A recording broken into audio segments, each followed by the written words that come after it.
Bien-aimés, je vous salue au nom de Jésus.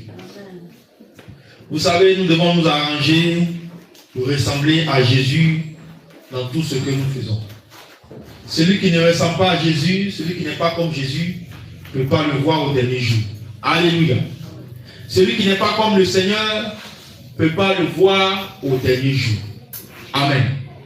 Et tous les enseignements, toute la parole qui t'est donnée a un seul objectif, de te transformer et de faire de toi l'image et la ressemblance de Dieu.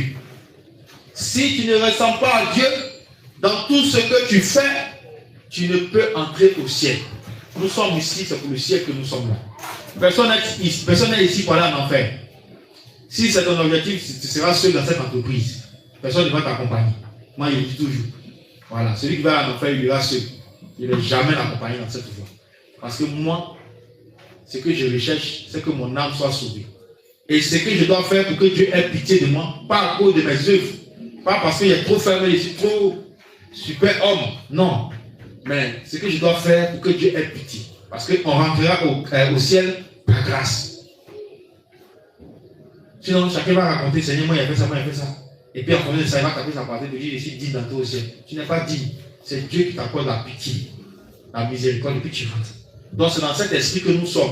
Tout ce que nous faisons, l'œuvre de Dieu que nous faisons, la parole que nous prêchons, tout ce que nous faisons, c'est pour que Dieu, du haut des cieux, regarde et puis il a pitié de nous un peu. Là, il va dire, ah, bon, c'est vrai, ses œuvres ne peuvent pas le sauver, mais comme il a cru en moi, il s'arrange quand même à faire ce qu'il demande. Donc, je vais avoir pitié de lui pour qu'il vienne dans mon royaume. Voilà comment ça se passe. Amen. Et on doit se revêtir tous les jours d'un caractère d'humilité. Toujours, on doit être revêtu d'un caractère d'humilité. Se voir comme le dernier des hommes et non comme le premier. Se voir comme celui qui n'est rien devant l'autre et non comme celui qui est au-dessus des autres. C'est comme ça qu'on doit marcher. Parce que pour reconnaître Jésus, il a fallu que Judas parte le trahir pour l'identifier, pour dire c'est lui. Celui à qui il a donné une bise, c'est lui, attrapez-le. Parce que le Seigneur, bien qu'étant Dieu, bien qu'étant roi, est descendu, il s'est fait petit, insignifiant, et il s'est mélangé à ses disciples. On ne savait pas qui était Jésus, sauf ceux qui étaient autour de lui. Alléluia. Donc c'est comme ça aussi que nous, chrétiens, nous devons nous revêtir d'un caractère d'humilité. Quelqu'un qui est orgueilleux, il a la sémence du diable. Et là où le diable va se retrouver, c'est là-bas aussi que cette personne va se retrouver. Quel que soit ce que, soi-disant, cette personne aura accompli sur la terre pour le Seigneur. Mais une fois que tu es orgueilleux, tu te vois déjà grand, tu te vois déjà au-dessus des autres, méprisant les autres, tu es en route pour l'enfer. Il ne faut même pas te blaguer, meurs seulement. Et tu verras ce qui t'attend. Alléluia. Parce que l'orgueil précède la chute. Et tous ceux qui sont orgueilleux, leur chute viendra avant même qu'ils quittent la terre. Sauf s'ils se répandent. On a vu des gens ici. Beaucoup qui disaient que se tapaient la poitrine à cause de quelques miracles ou quelque autre chose que Dieu faisait avec eux. Oubliant que ce qu'ils arrivent à faire, ça ne vient pas de leur propre, ça vient du Seigneur.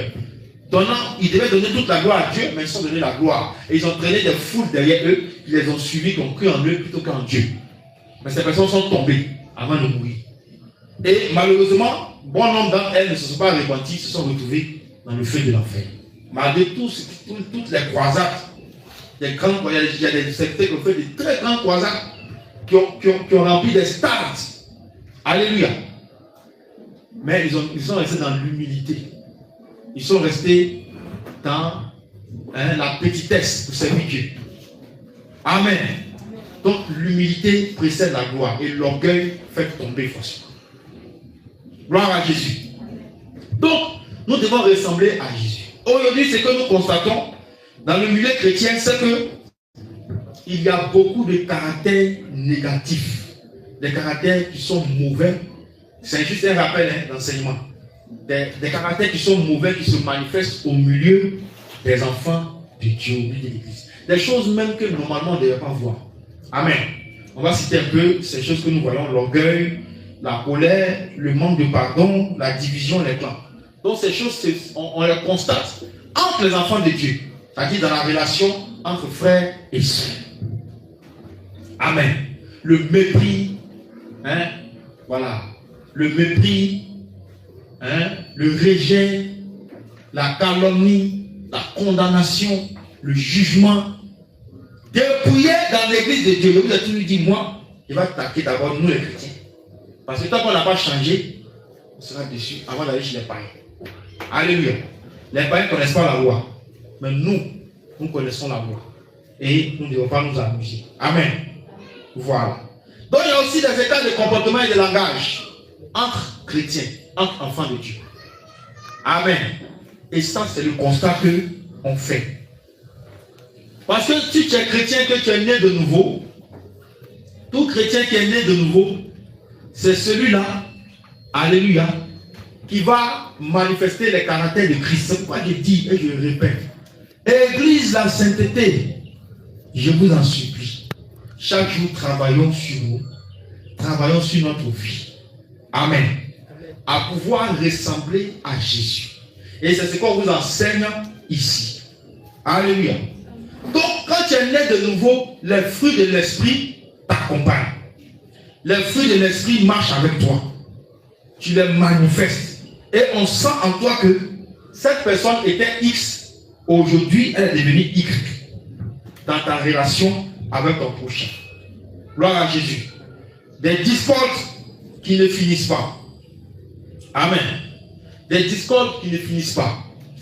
Des querelles qui ne finissent pas. Des moi je suis plus grand, toi tu es petit qui ne finissent pas. Des mépris qui ne finissent pas. Des jalousies qui ne finissent pas. Alléluia. Il y a d'autres chrétiens qui préfèrent partager les choses inutiles des païens que de partager les publications ou le message d'un frère qui est aussi dans la doctrine de Jésus comme lui. Pourquoi? Parce que lui, il n'est pas de ma communauté. C'est insensé. Jésus n'a pas donné, c'est-à-dire, dans l'église des apôtres, il n'y a pas une dénomination, il n'y a pas eu de nom. Mais en ce temps de la fin, Jésus permet que, pour la mission qu'il confie à chaque serviteur de Dieu, il lui accorde une identité sur laquelle marcher, selon la mission qu'il a confiée. Sinon, tous ces assemblées travaillent pour la même cause. Il ne peut pas quand il dit toutes les assemblées, celles qui sont dans la doctrine de Jésus. Amen. Gloire à Jésus. Voilà. Donc, vous dire que c'est une église, ou même la dénomination, ou le nom qui va peut-être aider ou faciliter, c'est faux. C'est faux, je vous le dis. On a parcouru beaucoup d'églises. Et il y a des choses qu'on a vues pour dire que Dieu peut t'emmener ou Dieu peut t'orienter vers une assemblée. Mais c'est selon ce qui va se pratiquer là-bas, selon ce qui va se dire là-bas, c'est ça. Si tu l'appliques à ta vie, si tu mets en pratique la parole de Dieu, tu fais ce que Dieu veut, c'est ça qui va te conduire vers Dieu. Alléluia. Non, tu peux être d'ici, de l'église de la sainteté. On va t'enseigner la vérité, la parole. Si tu ne l'appliques pas, tu vis une vie de chien dehors, tu vas en enfer. La vie de chien, c'est quoi? C'est cette vie où tu as rejeté des choses que tu t'as reprendre pour manger. C'est ça la vie de chien. Ou la vie de porc. Dieu t'a lavé par son sang, tu retournes dans le péché encore, en saleté. Si tu vis comme ça, malgré les enseignements qu'on te donne, malgré tout ce qu'on te dit ici, tu es en route pour l'enfer. Personne ne va t'empêcher. Personne aussi ne pourra rien faire pour toi. Parce que c'est un choix que tu as fait. Alléluia. Mais si tu t'appliques jour après jour, jour et nuit, à mettre en pratique la parole qui t'est donnée ici, alors tu es bien heureux. Parce que tu es en route comme ça pour le ciel. Et le Seigneur te fera grâce d'y entrer. Alléluia. Alléluia. Donc nous devons apprendre. Nous devons vraiment être comme Jésus. Suivre les traces du Seigneur.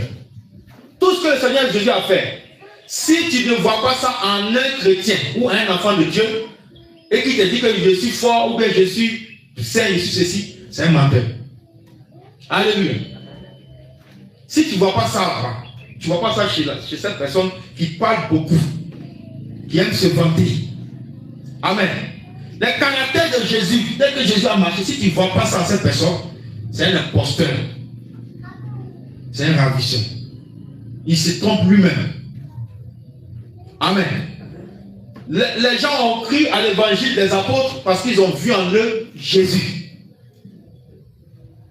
La manière dont le Seigneur était, la manière dont le Seigneur marchait, les gens ont vu ça en eux.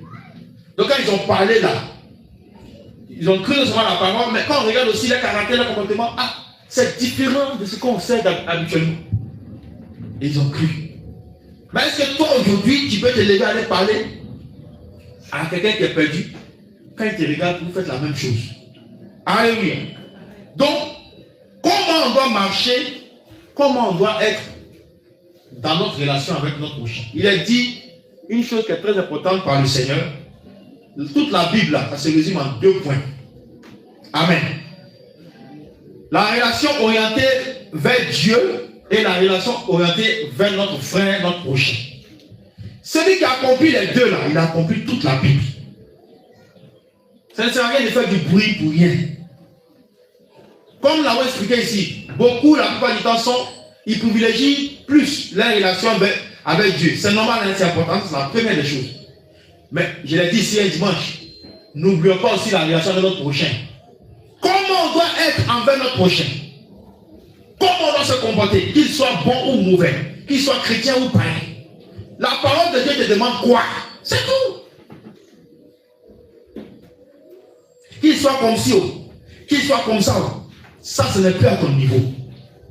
Toi, ton devoir, c'est d'appliquer la parole de Dieu. Que la parole de Dieu s'accomplisse dans ta vie, au travers de toi.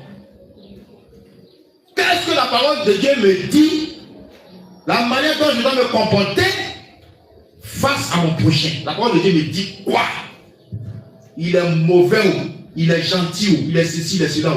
Qu'est-ce que la parole de Dieu me dit? C'est tout, hein, c'est ce qui m'intéresse. Que des chrétiens. Parce que j'arrange ma relation avec Dieu. La Bible dit aime le Seigneur ton Dieu d'abord.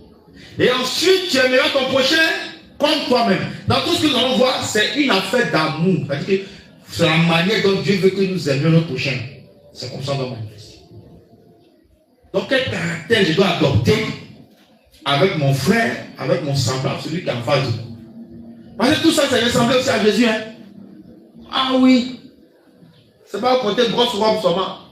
Excusez-moi si dans mes vidéos, maintenant, il attaque beaucoup les sœurs sanctifiées. Oui, il vous attaque beaucoup. C'est là-bas on voit les plus pires des choses. Donc il faut qu'on nettoie la maison d'abord. Oui. Il faut qu'on nettoie la maison pour aller chez les païens. Parce que ça sera une honte. Tu vas aller dénoncer les païens. Et puis on arrive chez toi, on voit la même chose. C'est une honte. Alléluia. Alléluia. Il s'agit d'attacher le foulard de 10 kilos. Porter les robes de 50 kilos. Quand tu as du mal à marcher, tu peux voir, mais au-dedans, tu es tombé blanchi. Tu ne fais rien. Amen. Celle même qui expose son corps est mieux que toi. Parce qu'elle ne connaît pas la parole. Souffrez quand je parle ainsi, souffrez. Ça va aller souffrir. Donc comment je dois me comporter envers mon frère? Que dit la parole de Dieu? Dans tout ce que nous devons faire, chrétiens, la question que tu dois te poser, que dit la parole de Dieu? C'est tout. Dans cette situation-là, la parole de Dieu dit quoi? Ce n'est pas lui qui dit Seigneur, Seigneur, qui va aller au ciel. C'est lui qui fait la volonté. Or, quand la parole de Dieu dit A, que tu fais A, tu es en train de partir comme ça au ciel. Mais la parole de Dieu dit A, tu fais B, tu prends l'autre direction. Alléluia. Tout ça aussi, c'est ressembler à Christ. Parce qu'il ne s'agit pas de venir ici, Seigneur, je te donne tout. Tu fais des offrandes gigantesques, hein, des offrandes titanesques. Hein, ton temps, tu donnes ton temps à Jésus. Tout ça, tu jeûnes même. Mais relation avec ton frère, avec ton prochain, ou avec ton semblable, c'est compliqué. Penses-tu que tu peux aller aussi dans ces conditions? Le Seigneur te dit, ma fille, mon fils, c'est vrai, tu m'as aimé, tu m'as adoré, tu as chanté pour moi, tu m'as donné tes biens, mais tu as oublié l'autre côté. Il a dit d'aimer son prochain comme toi-même. Tu n'as pas fait ça. Tu ne vas pas entrer ici. Déception. Tu veux ça? C'est ça que tu veux. Amen. Cette parole-là, je prie Dieu de ne jamais attendre le dernier jour. C'est quand il est présenté devant le Seigneur. Ça sera la plus grave désillusion. Donc je m'arrange pour ne pas que le Seigneur me dise aussi cette parole. Il n'était jamais connu. Tu vas faire tout ça et puis Dieu ne t'a jamais connu. Ça ne te dit rien. Hein? Tu dis, Seigneur, qu'est-ce que je dois faire encore pour m'améliorer? Donc, on va prendre le livre de Romains, chapitre 12, le verset 9. On va commencer par là. Romains, chapitre 12. Comment, ici, on est en train de voir comment on doit se comporter envers notre prochain. Il est bon, il est mauvais, il est juste, il est impur, il est ceci, il est cela. Moi, en tant que chrétien, la parole de Dieu me demande quoi?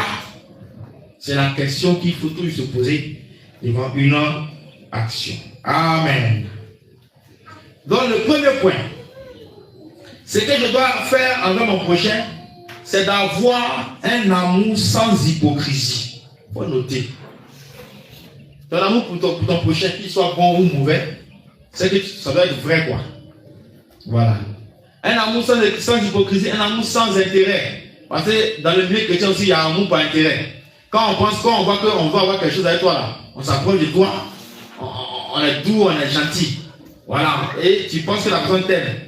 Le jour, ça disparaît, elle disparaît aussi. Il y en a. Ça existe. Amour par intérêt. On a vu ça de nos propres yeux. C'est pas quelqu'un qui nous a raconté. Alléluia. Voilà, on a vu. On a vu et on a entendu. Amour par intérêt, amour par hypocrisie. Tu penses que vous avez la même vision. Tu penses que vous avez la même pensée. Mais en réalité, dans le secret, dans tes combats. Amen. Et ça, c'est terminé en ce lieu. Je vous dis la vérité. Si vous voyez que je m'explique, c'est des choses qu'on peut permettre.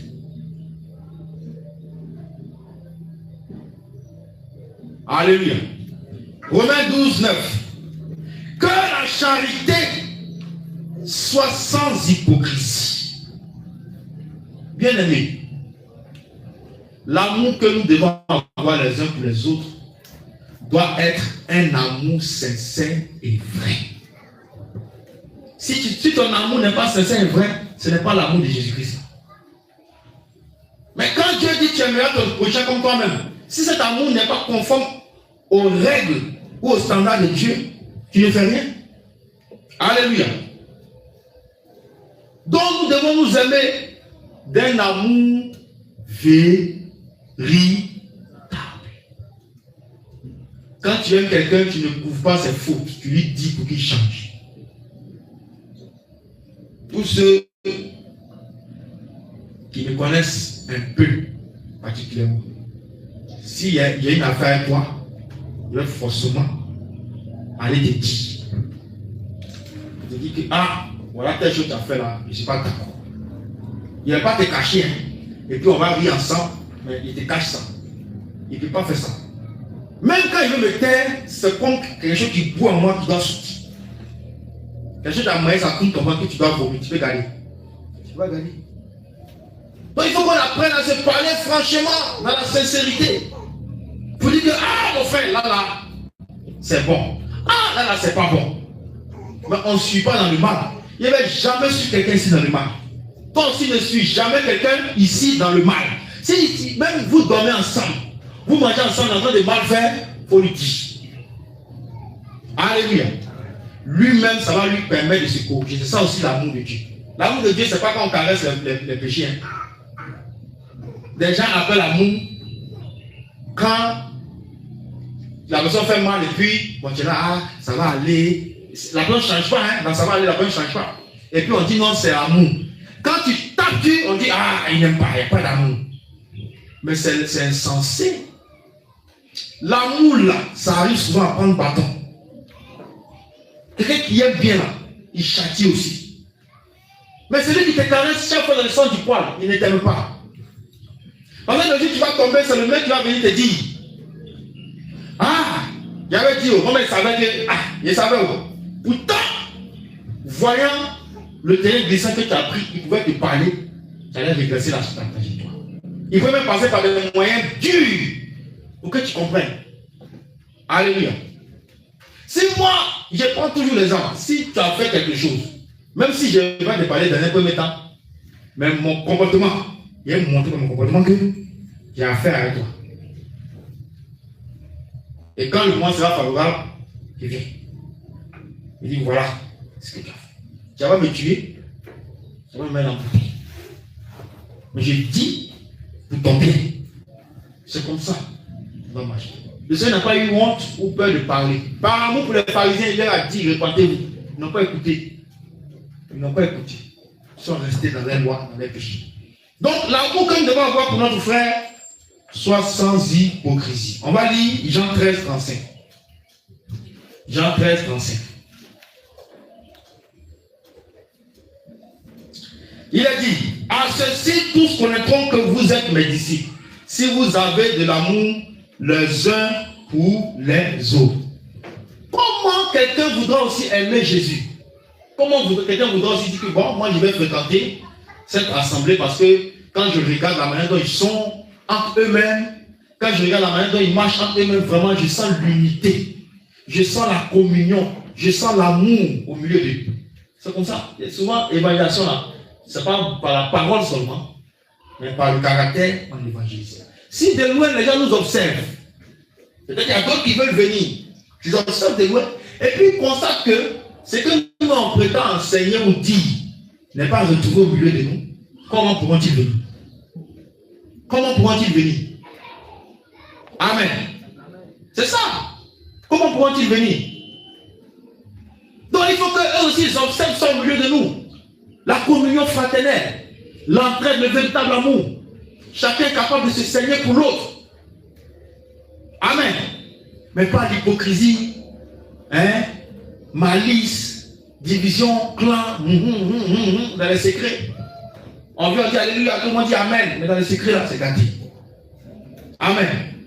Il faut que, on ne doit pas voir ça ici. Bon, on ne doit plus voir, là, vous voyez, on ne doit plus voir ça ici.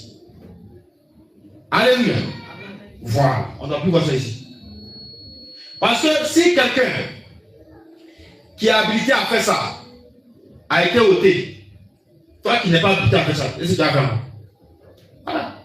Si la source a été dégagée, qu'il ne trouve pas cette source-là pour reprendre les mêmes choses, tu vas faire.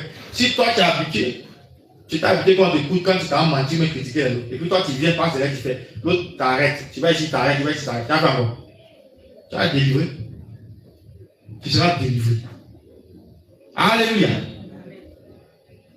Dis avec moi, Jésus est bon.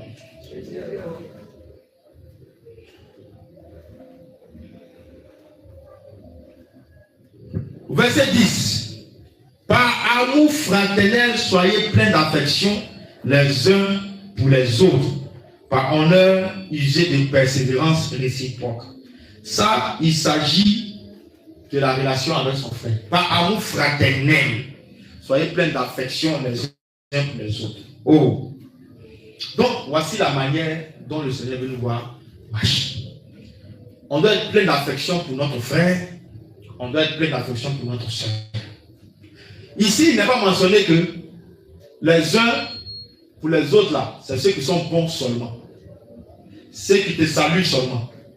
Ceux qui t'aiment seulement. Ceux qui t'apprécient seulement. Il n'y a pas de catégorie ici. Ça veut dire que, comme ça n'a pas été signifié, il s'agit de tout le monde. C'est pourquoi il a dit au départ, quand une situation est là, ou devant ton prochain, pose-toi la question, que dit la parole de Dieu dans cette situation? C'est ce que la parole de Dieu dit, tu fais. Quels que soient les yeux de la foule, quels que soient les mauvais conseillers, quelles que soient les influences extérieures, c'est ce que la parole de Dieu dit, tu as fait. Tu n'es pas là pour plaire à quelqu'un. Un chrétien, il est là pour plaire à Jésus. Alléluia. C'est que je vous dis, si vous mettez dans vos cœurs, vous l'appliquez, vous allez voir beaucoup de changements. Et le Seigneur va changer beaucoup de manières, sur plusieurs sujets, plusieurs domaines, beaucoup de votre manière de voir présentement. Amen. Et chaque jour, tu te vois comme ça, de transformation en transformation. Alléluia. Voilà. Donc, on doit véritablement se pardonner, s'accepter comme il se doit. On doit avoir les mêmes pensées sans rancune. On va lire 1 Corinthiens 13, verset 4 à 7. 1 Corinthiens 13, verset 4 à 7. 1 Corinthiens 13, verset 4 à 7. L'amour, tout. Hey. Déjà, c'était mal connaître. L'amour le plus grand de tout. On a parlé ici. La parole a trouvé des cœurs de pierre. Ce n'est même pas rentré. Alléluia. Du cinéma pur et simple. Pendant que toi tu ouvres ton cœur, on veut te faire tout. On dit, ah, toi qui sais enseigner, non. On va voir la suite. Alléluia. C'est méchant. Et c'est un comportement qu'on doit dénoncer avec force et rigueur. Il n'y a même pas qu'un ici soit tenté à reproduire les mêmes choses. Amen. Le Seigneur dit là où 2 ou 3 sont rassemblés, il est. Donc, je comprends. Je lis. L'amour est patient, il est plein de bonté. L'amour n'est point envieux. L'amour ne se vante point. L'amour ne sent point d'orgueil. L'amour ne fait rien de malhonnête. L'amour ne cherche pas son propre intérêt. L'amour ne s'irrite point. L'amour ne soupçonne point le mal. L'amour ne se réjouit point de l'injustice, mais il se réjouit de la vérité. L'amour excuse tout. L'amour croit tout. L'amour espère tout. L'amour supporte tout. Alléluia. Donc voici le véritable amour fraternel que Dieu nous demande dans sa parole. Amen. Voici le véritable amour fraternel que Dieu nous demande dans sa parole. On doit pouvoir le manifester. On l'a vu ici pendant une semaine, pendant 5 jours, l'amour le plus grand de tout. On a enseigné, on est rentré dans les détails. Qu'est-ce qu'on doit faire? Tout ça a été dit. Amen. Et à la fin, beaucoup de choses se sont passées. Et puis à la fin, on a vu aussi ce qui s'est passé. On a vu que c'est comme terre rouge, terre argile. Il faut verser de l'eau. À la surface, ça glisse. Mais prends une tabac ou pioche. Et puis il faut taper. Ça va gagner un dur. C'est comme ça que les cœurs ont reçu la parole de l'amour ici. À la surface, ça a pris. Mais dedans, des ossements, la méchanceté, la malice, l'hypocrisie, la destruction. Ayons le courage de le dire. Alléluia. Ayons le courage de dénoncer ça. La Bible dit, ne prenez pas part aux œuvres infructueuses des ténèbres. Condamnez-les, on condamne ça avec la dernière neige. Où toi tu es sincère, et puis l'autre qui a fait n'est pas sincère. Amen. On a prêché l'amour ici, mais ce n'est pas rentré dans les cœurs. Chacun ici avait son plan. Et le temps nous a permis de voir le plan que chacun avait. Tout simple. Et nous bénissons le Seigneur pour cela. Bien aimé, un autre caractère que nous devons manifester. Du zèle en lieu et place de la paresse. Il fut un temps où on a demandé pardon à des gens, voilà l'évangélisation pour demander servir Dieu. C'est compliqué, hein? Amen. Voilà pourquoi quand les heures de servir Dieu étaient là, je ne me préoccupe pas et je ne me suis jamais préoccupé du nombre. Quand il est l'heure, même s'il y a une chaise vide là, moi il commence. L'œuvre de Dieu doit avancer. On va attendre le monde d'abord avant de faire ce n'est plus Dieu qui sait, ce sont les hommes. On ne se plie pas aux ordres des hommes ou aux caprices des hommes. On se plie aux exigences de Dieu. Ce que Dieu exige, ce que Dieu veut, c'est ça qu'on doit faire. Donc si on a un programme qu'il y a 2 ou 3 personnes, il est l'heure où il commence. Peut-être si toi tu viens de trouver après ce sacrement, il est l'heure devant Dieu, l'heure on a dit 8h15, il est 8h15, il commence. Ils sont 1, ils sont 2, une personne, 2 personnes, 3 personnes. Pourvu que ce qu'on est venu faire soit accompli. C'est tout. Donc la paresse aujourd'hui, vous savez, travail de Dieu là, ou servir Dieu, il ne s'agit pas de commencer. Tu es chaud, tu as commencé, tu es bouillant. On ne peut pas t'attraper. C'est pas le commencement. Il faut aussi savoir finir. Il faut aussi être constant dans ce que tu as commencé. Et terminer selon le Seigneur et en beauté. Donc, ce qu'il te faut maintenant pour accomplir ça, c'est le zèle. Et la Bible nous dit d'être rempli de zèle. Alléluia. D'être rempli de zèle et non de la paresse. Dieu hait les paresseux. La paresse, c'est comme l'ingratitude que tu manifestes envers Dieu. Pourquoi il dit ingratitude? Parce que tout ce que Dieu a fait pour toi, il t'a tiré des liens de la mort, il t'a tiré des ténèbres, il t'a lavé, il a fait de toi enfant de Dieu, il t'a accordé son esprit, la connaissance de sa parole. Pour ça, il allait à la croix prendre le péché à ta place. Pour ça, bien aimé. Est-ce que quand il s'agit de l'œuvre de Dieu, ou quand on te dit que c'est pour Jésus, tu vas t'asseoir encore?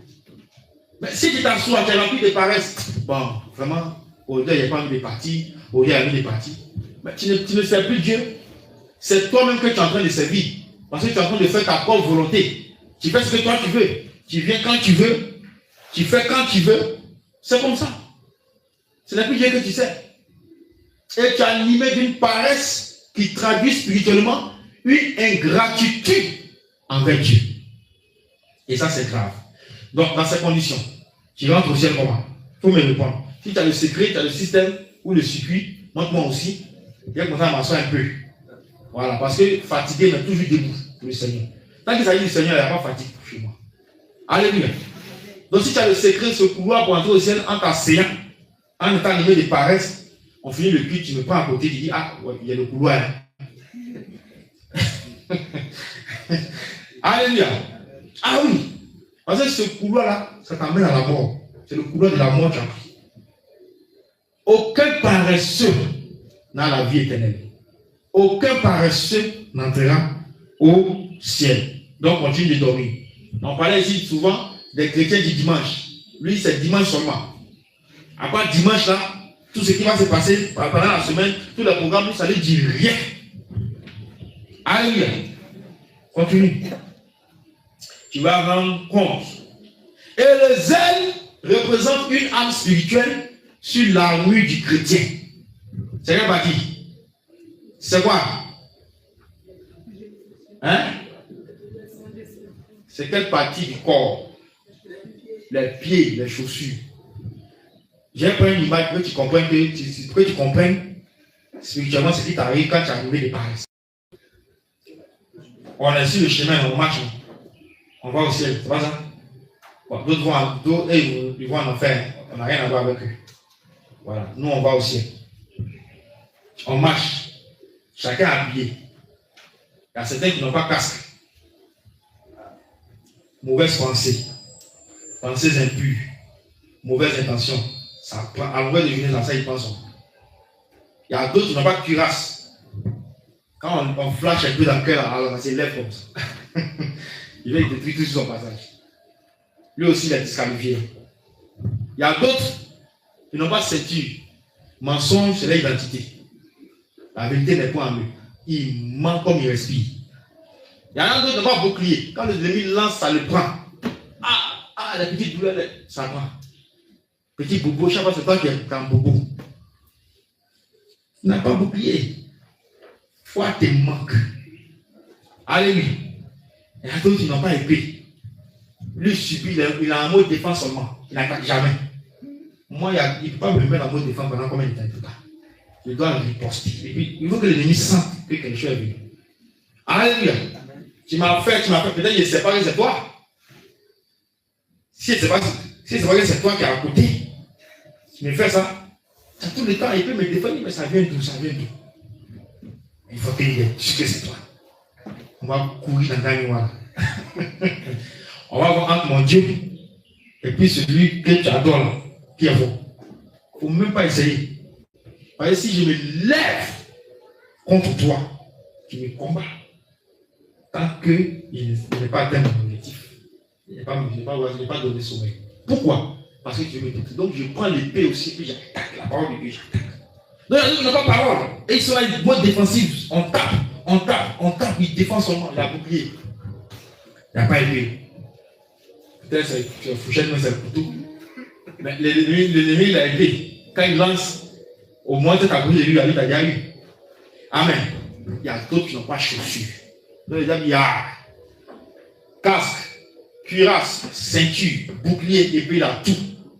Lui, là, il ne va pas essayer d'attaquer. Mais il y a quelque chose pour le ralentir. Et puis, on verse cailloux, on verse pointe, on verse bouteille cassée, on verse les fers, et puis tu marches dessus. Bon, quand nous, on marche ensemble, moi, les chaussures, je marche, je peux marcher facilement sur les bouteilles, sur les pointes, c'est pas ça. La chaussure va protéger mon pied. Mais quand tu marches dessus, si on est au même niveau, moi, il faut quoi? J'avance, et puis là, derrière, pourquoi? Parce que tu es blessé. Tu as le mal à ton pied, donc tu as du mal à avancer, tu marches. Hein? Vous voyez un peu l'image, non? C'est ça qui t'arrive. Pendant que d'autres, vous allez voir dans l'église, d'autres sont poussés, d'autres sont devant, ils sont toujours là. D'autres sont derrière, ils traînent. Chaussures enlevées. Et le diable n'attaque pas. Le diable va attaquer là où se trouve l'ouverture dans ta vie. Quand il regarde, quand il scanne, il voit l'ouverture, c'est là qu'il frappe. Alléluia. C'est pourquoi il dit ici que dans certains villages qui arrivent, dans certains lieux qui arrivent, tu t'es testé là.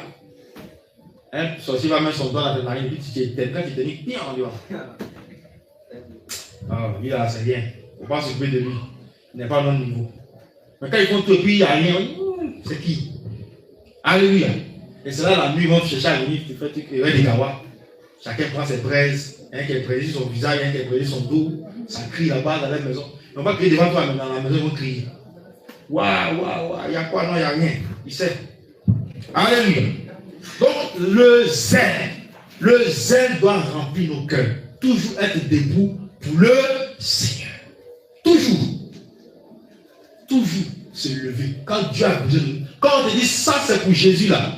Il n'y a rien. Ni ton travail, ni ton mari, ni ta femme, ni tes enfants, ni tes activités, ni quoi que ce soit ne doit t'empêcher d'être présent. Amen. Est-ce que quelqu'un m'a saisi? Aucun paresseux n'est pas entré au ciel. Et Dieu considère le paresseux celui qui se complaît dans une vie chrétienne monotone. Comme il a dit ici, chrétien du dimanche seulement. Voilà. Tu viens seulement honorer ta présence. Et puis c'est fini. Les autres jours, quand on parle d'évangélisation, on parle de telle chose, ça ne t'intéresse pas. Amen. Voilà.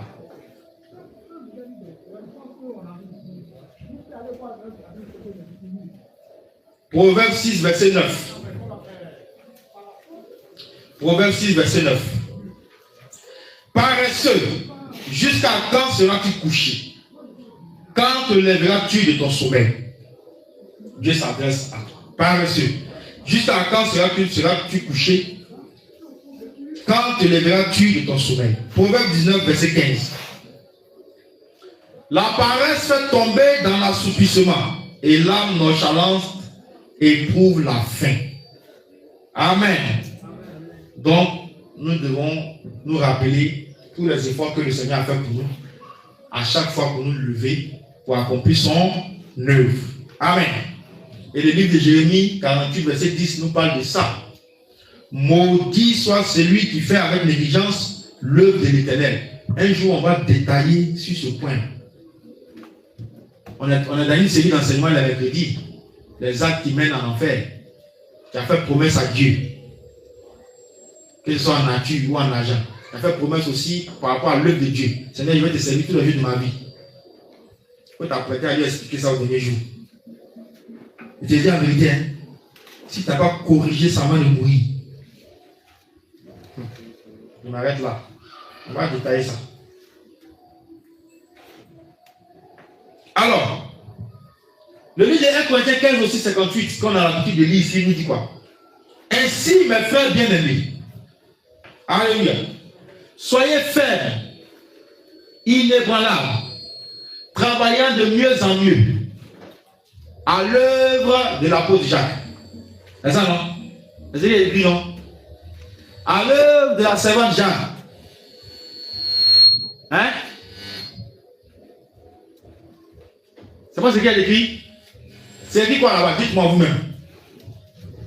Prenez 1 Corinthiens 15, 58 et puis dites-moi, travaillant de mieux en mieux à l'œuvre. Et puis vous continuez. Vous me dites, c'est quoi qui est écrit là? À l'œuvre. Je vous attends hein, avant de continuer. Sinon, on est là. Pour que ça sorte de vos propres bouches. Voilà. À l'œuvre, c'est écrit quoi là-bas? À l'œuvre, travaillant de mieux en mieux. À l'œuvre du Seigneur. On n'a pas dit à mon œuvre. Hein. Donc si toi qui viens ici, on te dit à programme, on te dit à ça, tu penses que c'est à cause de moi qui viens. Moi, c'est que tu es perdu. Hein. Tu es perdu. C'est pas à cause de moi que tu fais tout ça. Hein. Tu fais ça pour toi-même et pour Dieu. Moi, quand il vient faire, c'est pas pour toi aussi, il vient faire. Il fait ça pour Dieu et pour moi. Ce que j'ai à faire, il fait. Donc, la vie dit travailler de mieux en mieux. Si tu vas regarder le visage de quelqu'un, le visage d'un serviteur, d'une servante, pour servir Dieu, c'est que toi, tu n'as rien compris. On dit de travailler de mieux en mieux à l'œuvre du Seigneur. Comment je dois m'arranger? Qu'est-ce que je dois faire pour que l'œuvre du Seigneur par moi puisse avancer? C'est pour ça que tu dois réfléchir. Voilà un chrétien né de nouveau. Mais un chrétien qui réfléchit, bon, comme on le dit là, le serviteur de Dieu, il a fait quelque chose, il a parlé là. Donc moi, je reste à la maison. Tu es aliéné, tu souffres, tu es en prison, tu as besoin de délivrance. Alléluia. Tu souffres, tu n'as rien compris. Il faut t'asseoir. La Bible dit quoi? Dieu a dit quoi dans sa parole? Si vous ne me louez pas, viens voir. Il a suffisé des pierres. Là, tu penses que Dieu peut faire marcher caillou, venir faire son œuvre. C'est toi qui n'as pas croire que tu as fui. Ah oui. Les planches que tu vois là, Dieu peut les faire bouger, faire son œuvre. Toi, tu es qui? Alléluia. Nous ne sommes rien devant le Seigneur. Nous ne sommes que poussière. Dieu qui est capable d'accomplir toutes choses par lui-même. Et c'est pour créer la terre et le ciel. Il a eu besoin de quelqu'un. Parole seulement, que la lumière soit lumière, que la terre soit, que la mer, l'eau recule, elle fasse apparaître la terre ferme. C'est fait. Il n'a pas besoin de quelqu'un. Mais si tu fait grâce de te dire, bon, sois ici et puis serre-moi, tu dois te réjouir. Tu dois te réjouir. Parce que c'est un privilège que Dieu t'accorde. Ce n'est pas une obligation pour lui. Dieu peut se passer de toi facilement. Dieu peut se passer de toi. Mais pour que il ait argument pour te faire entrer au ciel là, il dit, il faut servir. Sinon, tu vas t'asseoir comme ça. Et puis, tu as un conseil comme ça. Mais le diable apparaît, non, non, non. Seigneur, c'est pas ce que tu as dit. Hein. Parce que ta parole est l'accusateur. Non, mais pour avoir argument aussi pour te faire entrer là, pour que sa parole soit accomplie, il te confie son œuvre. Donc, soyons animés de zèle. Un autre point, verset 12. Réjouissez-vous en espérance, soyez patients dans l'affliction, persévérez dans la prière. Réjouissez-vous en espérance, soyez patients dans l'affliction, persévérez dans la prière. Ah, on bavard trop dans les épreuves. Pour nous, ça n'a qu'à être toujours miel. On ne veut pas l'appeler citron un peu. Or, souvent, quand tu mélanges citron et miel aussi, ça guérit maladie. C'est un bon remède, c'est pas ça? Tout n'a qu'à être rose pour l'enfant de Dieu. Donc, quand les difficultés commencent là, alléluia, les enfants de Dieu commencent maintenant à promener dans les grands inquiets. À l'émission, une parole pour un chrétien du vendredi passé, on a dit, il faut recourir à Dieu d'abord. Avant d'aller vers ça, c'est Dieu qui a t'orienté. S'il doit passer par un homme pour t'apporter la solution, c'est lui qui a t'orienté, on va chez tel. Nombreuses fois où tu t'es orienté vers les hommes directement, ça n'a pas de déception. Mais quand tu as prié, puis Dieu t'a mis en cœur, Dieu t'a mis à l'esprit, va vers lui là, tu n'as pas de solution. Toi aussi, analyse. Il faut faire la part des choses. Quand ce que tu as fait une fois, ça t'a apporté le bien, il faut continuer dedans. Avoir recours à Dieu. Quand il y a un problème, un enfant de Dieu ne doit pas paniquer. Un enfant de Dieu ne doit pas promener dans les regards inquiets. Il est calme et puis il réfléchit. Seigneur, je fais quoi là? Dans cette situation, qu'est-ce que je fais? C'est tout. Alléluia. Donc, dans l'affliction, on doit être patient. Oh Jésus, ça trop duré. Seigneur, je ne peux plus supporter. Ça trop duré, Seigneur. Laisse le Seigneur. Dis-lui plutôt, Seigneur, le temps que toi tu voudrais que je fasse dans cette épreuve, que ta volonté soit faite. Alléluia. On va voir les lamentations de Jérémie. Lamentation en son bas. Il faut te lamenter, il faut rentrer dans la sueur et puis demander à Dieu d'accomplir toujours sa volonté pour toi. C'est la volonté de Dieu qui doit prier pour toi. Seigneur, tu vois que je souffre, tu vois que je suis dans cette situation, ça me fatigue. Mais tu es au-dessus de cela et tu es grand. Le temps que tu voudrais que je fasse, si c'est ta volonté, que ta volonté soit faite, je me soumets à toi. Ton pouvoir est annulé. Alléluia. Alléluia. Persévérer dans la prière. Il prie une fois, un jour, 2 jours, les zélés. Quand un nouveau sujet de prière vient chez un chrétien, zèle n'est pas zèle. Première semaine, même 2 premiers jours, il tape dedans. Il t'a dit qu'il est dans ce sujet-là. Oh Seigneur, Seigneur, tu as dit que ta parole déclare, je déclare, j'affirme, je conjugue, je fais ça. Il prie. Une semaine est dessus. Après une semaine, ça commence à presser. 2 semaines, ce sujet-là oublié. Et moi-même, on ne parle pas. Amen. Oh, la Bible dit de persévérer dans la prière. Persévérer dans la prière revient à faire quoi? Revient à chaque fois à prier jusqu'à obtenir le résultat. C'est-à-dire que le résultat que tu cherches, ce que tu cherches en demandant à Dieu dans cette prière, tu dois prier, tu dois t'arranger sorte qu'en priant tous les jours, toutes les fois, tu pries jusqu'à ce que le résultat vienne. Tant que ce n'est pas venu là, il ne faut pas t'arrêter. C'est ça qu'on appelle persévérer dans la prière. Rappelez-vous de l'histoire de la femme juge et du juge inique et de la femme veuve dans le livre de Luc chapitre 18. Rappelez-vous ça. Le juge dit, même si elle ne craint pas Dieu, mais la femme la chaque jour, elle m'embrouille, elle me fatigue. Je vais lui rendre, je vais lui faire cause, je vais lui faire grâce et puis je vais respirer. Le Seigneur a pris encore une autre parabole. Pour dire quoi? Pour dire, si tu as un ami qui a reçu des gens la nuit, et puis il vient taper à ta porte, à la porte de son ami, son ami se lève pour dire non, je n'ai pas de père, mais je suis couché avec ma femme et mes enfants, c'est pas la belle, il faut partir. Mais à force d'insister, son ami n'a pas pu dormir, il va se lever venir combler le besoin de celui qui est venu lui demander. C'est ce que Dieu a dit. Donc tu dois prier ce que tu cherches comme sujet là. Il ne faut pas prier une fois, et puis tu passes. Mais il faut prier quand ce que tu trouves le résultat que tu cherches. Alléluia. Il faut t'arrêter de prier. C'est pourquoi on dit persévérer dans la prière. Amen.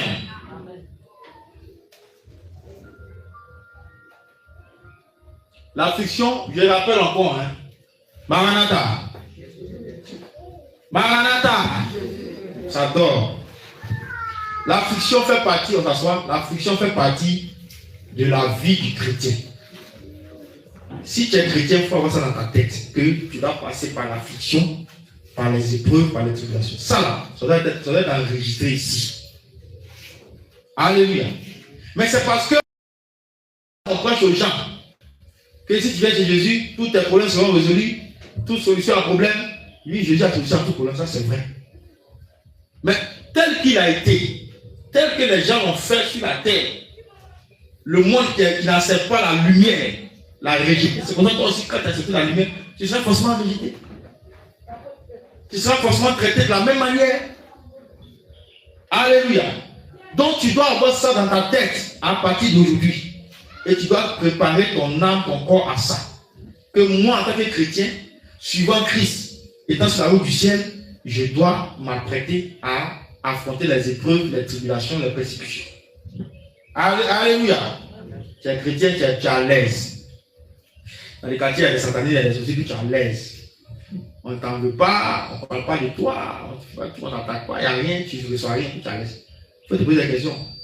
Ils t'ont avalé à longtemps. Il faut te réveiller. Jacques 1, verset 2.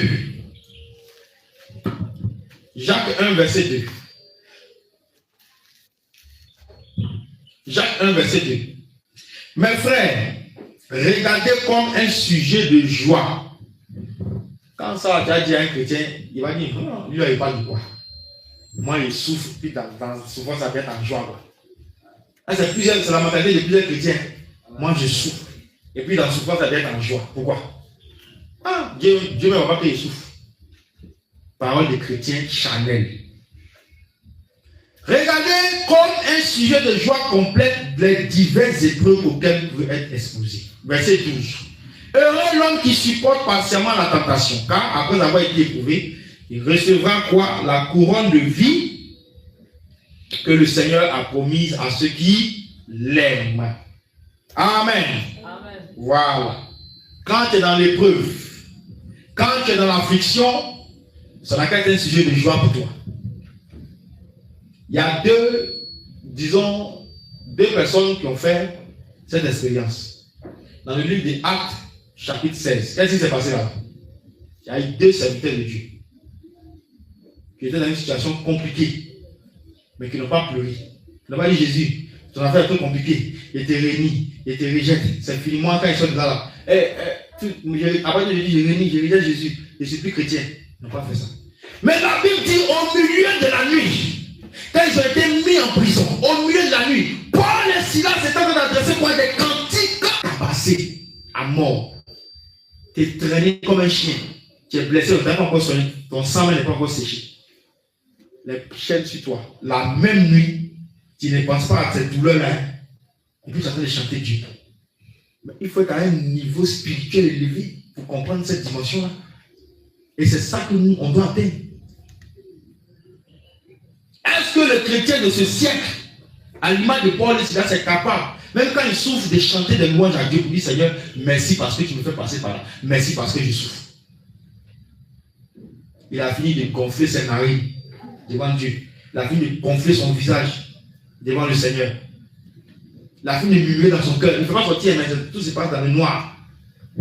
Dans son cœur là-bas, il bombarde Dieu seulement. Un frère même, il voit un frère, le frère l'énerve parce que c'est pas bon. Alléluia. Caractère des chrétiens du 21e siècle. Chrétiens charnels, chrétiens de la mort. Il faut être spirituel. Chanter les louanges. Comme Paul et Silas. Oh mon Dieu, qui est bon. On vient d'insulter. Oh mon Dieu, qui est bon comme toi, personne. On vient de mentir sur toi. Tu es capable de faire ça. Dis à ton frère, montons le niveau. Montons le niveau. On a encore CP1. Cherchons l'université. L'université de Paul et Silas. C'est ça, on dit être rempli du Saint-Esprit. C'est quoi la douleur du corps devant le Saint-Esprit? C'est quoi? Petit bobo t'a fait, vous avez enflé, sans coup dents arrachées, comme ça, il ne faut pas t'as tué quoi. Jésus est où? Alléluia. Même si on arrache toutes les dents de ta bouche. Oh mon Dieu, qui est bon comme toi. En ce moment, le son va bien sortir parce qu'il n'y a pas de dents. Mais quand même, tu loues Dieu. Alléluia. Gloire à Jésus. Est-ce que tu vas carrer le Seigneur pour ta vie? Je te donne des secrets pour réussir ta vie chrétienne. Voilà. Pour montrer qu'il n'y a rien dans ce monde qui t'empêche, qui vient briser ta relation avec le Seigneur. C'est de Jésus qui dépend. Tu ne dépends pas de quelqu'un. Alléluia. Voilà. Donc on continue. On retourne au chapitre 12 de Romains. Voilà.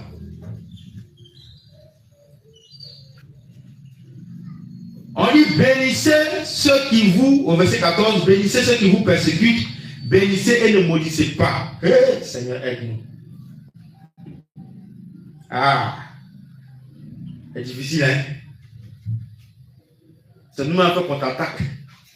Seigneur, brise-le, frappe-le, tue-la, enterre-la. C'est pas ça. Ça fait mal. Ça choque. Tu es touché. Mais Dieu dit, il faut bénir. Ils ont menti sur toi, ils ont dit toutes sortes de choses. C'est vrai, Dieu a vu, Dieu a entendu. Ça les attend, si ça ne répond pas. Mais toi, il faut bénir.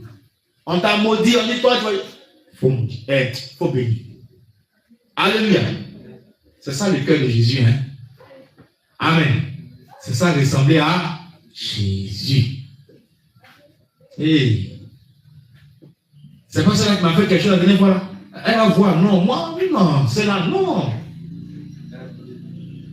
ne faut pas faire ça. Amen. On va prendre un autre passage.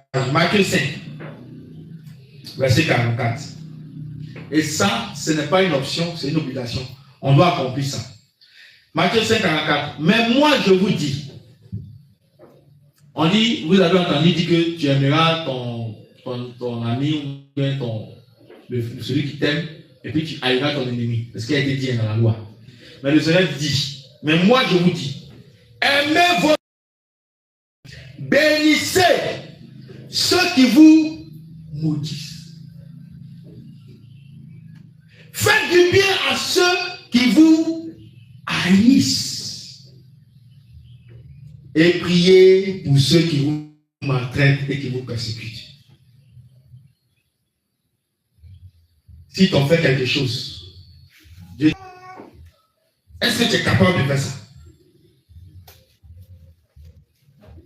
Ils t'ont maltraité.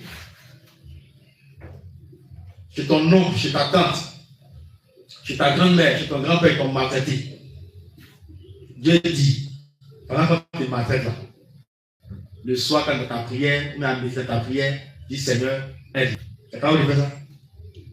Dans tes pleurs, dans tes douleurs là. Amen. Ceux qui te maudissent, tu es capable de les bénir. Alléluia. Le caractère avec le prochain. Tout ça, c'est les traces de Jésus. Hein. Tu es capable de faire du bien à celui qui te hait. Tu sais que cette personne te hait. Mais Dieu dit, si l'occasion se présente, fais du bien à cette personne. Est-ce que tu es capable de faire?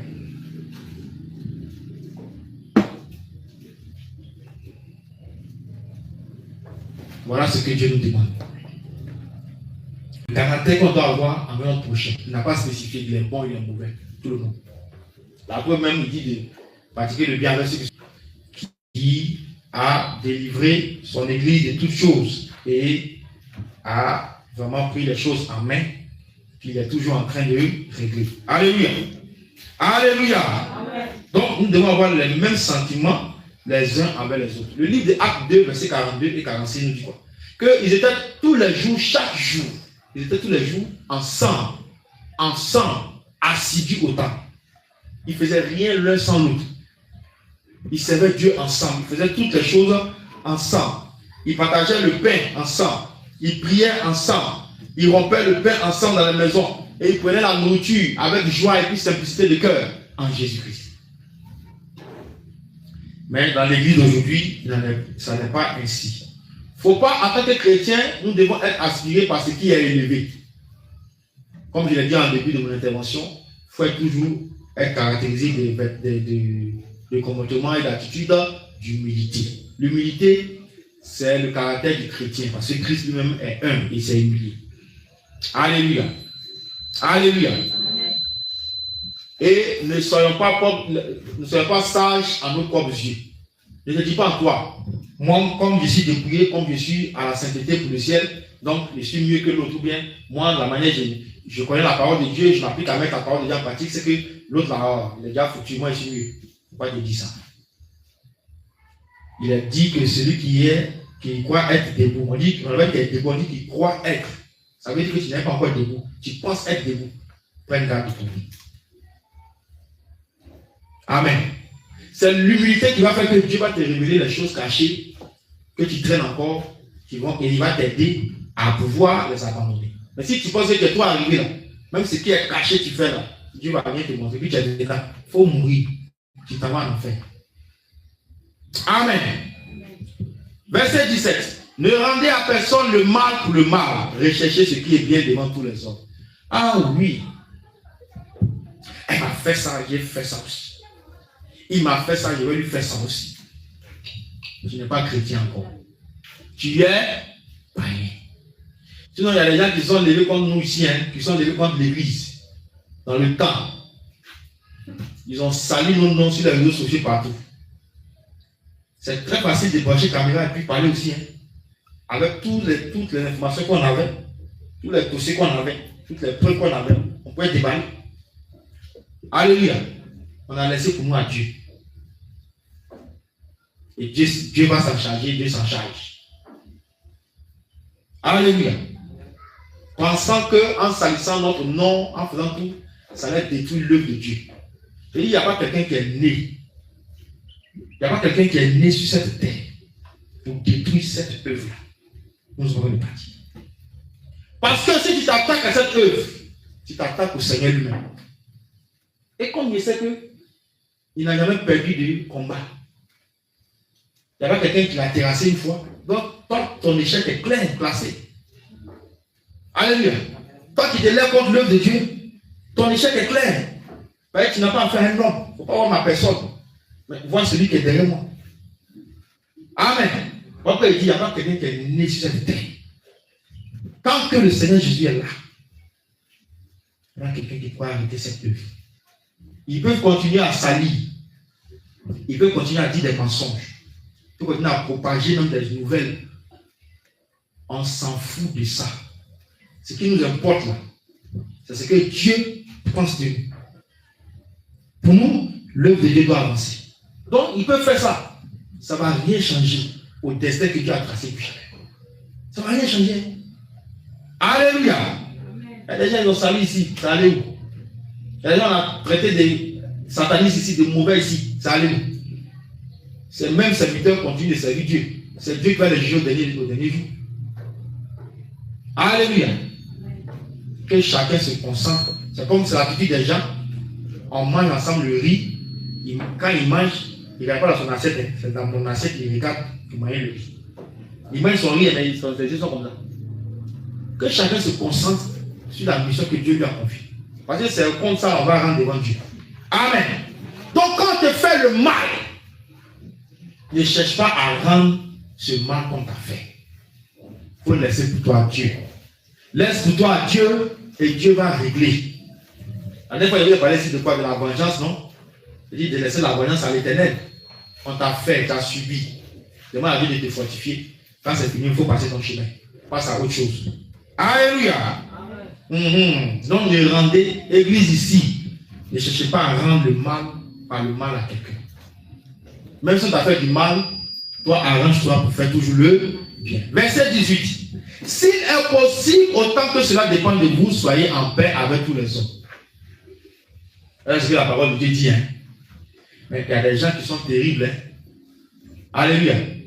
Tu vas beau chercher la paix, mais eux-mêmes vont toujours chercher à te titiller. Les mêmes gens qui ont parlé de nous dans le temps, qui ont sali nos noms, malgré qu'on n'a rien dit, ça continue de nous agresser. Est-ce que vous comprenez? Bon, avec un tel esprit, tu peux chercher paix comment? C'est difficile. Il faut Dieu pour pouvoir maintenant intervenir dans le cœur de ces personnes. Amen. C'est quoi? En tout cas, ça dépend de toi. Mais si ça ne dépend plus de toi, là, ce n'est plus ton affaire. Parce que si toi, tu veux la paix, qu'en face, on est dans un esprit de guerre. Or, on n'a pas encore fini avec le 1 million des démons de nos familles, les démons de nos quartiers qui travaillent dans le quartier, on n'a pas encore fini de les déstabiliser. Mais on est en guerre contre un frère, contre une soeur, dans le Seigneur. Est-ce que vous comprenez un peu? Tu n'es pas converti, tu n'es pas chrétien. Tout le bruit que tu fais là, c'est zéro. Amen. Donc, j'essaie de dire quoi? Si ça dépend de toi, arrête-toi pour être en paix avec tout le monde.